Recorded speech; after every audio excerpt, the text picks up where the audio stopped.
All right. Welcome back, everyone, for another deep dive. You know how we do things around here? We take these fascinating little pieces and really get into them.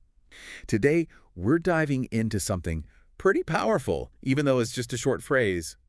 It's in French. Yeah, a powerful little nugget. I was just looking it over before we got started, and I don't know, it really grabbed me. There's this repetition in it that feels almost, I don't know, like an anthem or something. It definitely has that feel, like a declaration. It's funny how a few words can pack so much meaning. Exactly. So for our listeners who might not be fluent in French, could you maybe give us a translation of what we're looking at today? Absolutely. So the phrase translates to, whatever happens, I remain captain of my ship. I attest to it. Wow, yeah.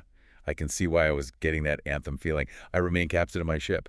That's powerful stuff. And, that je reste, the I remain, it almost feels defiant, right? Like standing strong no matter what comes your way. Right, it's very assertive, and the way it uses the present tense, it's not just stating a fact, it's making a commitment, right here, right now. You get that sense of unwavering certainty. Totally. And speaking of certainty, let's talk about this word capitaine. I mean, it obviously names captain, but I have a feeling there's a lot more to it, especially in French culture. Oh, you're absolutely right.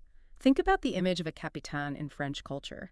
It's not just about steering a ship, it's about leadership, responsibility, and this unshakable commitment. The capitaine is the one who stays steady even when the seas get rough. So if we're thinking about applying this to our own lives, right, we all hit those rough patches.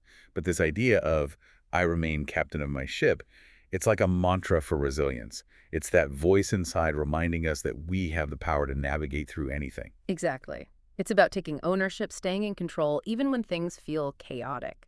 Okay, but I'm also thinking, are there times when maybe being so steadfast could actually hold us back? What if we need to, change course or ask for help? Is that still being a good Capitan? Hmm.